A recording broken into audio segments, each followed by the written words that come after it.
we welcome our good friend Sherry Clark from Fork in the Road to the desk with us. And of course, everybody wrapping up the end of the year. Everybody reshifting gears to get set up for the new year, making their mental plans of what they're going to do in 2016 now. But apparently you've been receiving quite a bit of response from your videos that you created on the show. Yeah. And not just from the Des Moines area. No, I've been getting questions. You know, you would think, oh, some people outside of the state or whatever. We're talking outside of the country. And I mentioned last time, I had said that Australia and the UK, and then I heard from someone in Ecuador, and then someone in Ireland that said, excuse me, or we chopped liver. So it's no, you're chopped cabbage over there. So now I'm sure after this one we'll get somebody else. You know, so I apologize if I've forgotten anybody. But all right, so if you're watching this out of the United States, outside the country, send us a note. Let us know where you're watching the program from, so we can mention you. Yes, and ask me your questions. Does this tell us that this is a global interest? This is a global concern where people are trying to make healthier choices, you know, not necessarily maybe go raw, but want to make better choices in their lives. It absolutely does. And the cool thing is that it's all ages, it's all demographics, and you're right, that really underscored it for me, that it's everybody has an issue and a concern, and we all want to do better. Now, are they all asking you questions, or are they just saying, hey, we watched your show in Ecuador? It's questions. It's actual questions. Some of them are results of some of the things that we cover on the segments. Some of them are random questions. It's pretty neat. So you want to hit some of them up? I would love to. All right, let's take a look here. Right. We have pages of these things. Okay. First one says, my current diet is a hot mess. If you can make a best first step change recommendation that would make a big impact to give me a positive reinforcement to continue toward a healthier path, what would that be? Well, I love that the person said a first step change, because the first thing I would say to anybody looking to make change is, let's don't run and jump off a cliff over this. It happens on New Year's Day where people are like, I'm cutting out the alcohol, the cigarettes, you know, they're cutting out everything, and then they wonder why it only lasts until January 3rd. Right. So slow is the key right here. So they've hit that. And you know, Jason, because you've heard me preach this before, my big thing is juicing. I really am a big fan of juicing, and I like to add things in rather than take things away at the beginning with people. So adding in juicing is a really good thing to do. Okay, I'm going to stop you there for a second. Not like a full-on cleanse, but just adding it in. Adding in juicing. Okay. No, sure, I'm sorry, I'm going to stop you there because I'm going to jump to another question that's further down the list, talking about juicing. Sure, in great. general, since you brought that up. It says, I've been dying to try juicing as part of my health plan, but don't know where to start. Is there a juicing for beginners you can recommend? Please, nothing that tastes like dirt. Huh? Okay. Did you coach them on that one? No, almost all of the recipes you give me have been very good. Yeah, they really are. Yeah. Here's the key.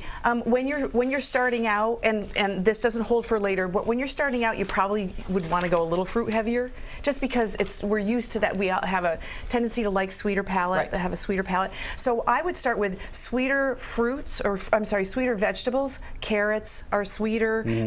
You could do something that has a high water content in it, like a cucumber is easy to juice, and then you can doctor up and change it. The other thing I will tell you about juicing is, don't just think about the juice ingredients. Use condiments, use spices. You can juice cilantro and basil. You can throw in garlic. You can sprinkle cinnamon on the top. Make it into something you really want to drink. Yeah. Kick it up a notch. Okay. What I'll say in terms of changing habits is, whenever I eat like you tell me I should eat, I feel awesome. I have much more energy. I'm not tired. I'm not sore every day.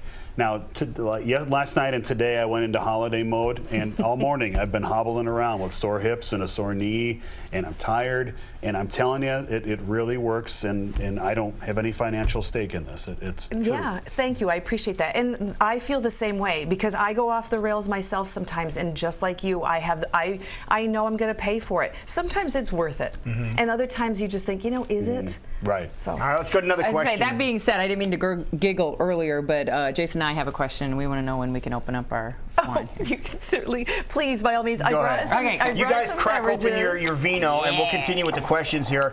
Here's something a lot of people, you hear this often, especially kids. I hate anything green. Yeah. Can I accomplish a healthy diet with other vegetables? If so, what are your top 3 nutritious recommendations? Okay. A lot of people, including my wife, hate anything green. Okay. Well, let's back up first and say, before we assume that we know what the problem is, let's examine it. Trick bottle? When people say they hate anything green, is it leafy greens that you don't like, or is it anything green? And so I think sometimes we have to be cautious about that. A lot of times people get leafy greens get a bad rep. Spinach and Swiss chard and romaine and salads and all those things. But there are other greens too, so zucchini and cucumber and those kinds of things. So branch out, be willing to try things. So that would be the first step. The second thing is remember that how they're prepared is extremely important. I hate overcooked spinach. I love spinach, but if you overcook it, it makes me gag. I just can't stand the smell of it or the texture of it or whatever. So be mindful in that regard. And in terms of the 3 most nutritious, it's hard because I like them all.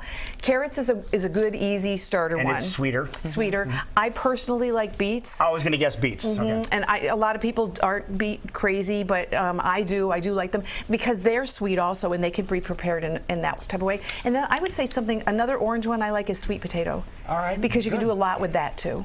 I agree with what you're saying, though. You see green for some reason. Sometimes our brain goes, ew. Yeah. Try it because Oh, yeah. You'd be surprised. Green it's juice. really is good. really So try good. not to let the color affect. All right, we have one more what the quick flavor's gonna question, be. then we'll show you what we have here. Just go right to the end here.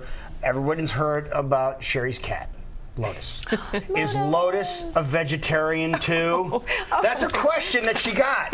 Right. It is a question I've gotten, and the answer is unequivocally no. Lotus is a carnivore. He is an animal. They were put on this planet to eat meat, and so I have meat in my home. I give him raw rabbit and raw venison, and There you go. he does a good Perfect. job. All right, so what did you Really? bring us Well, here no this raw morning? rabbit and raw venison Oh. for any of you. Okay. You guys are drinking a Stella Rosa sparkling. Isn't that lovely? so good.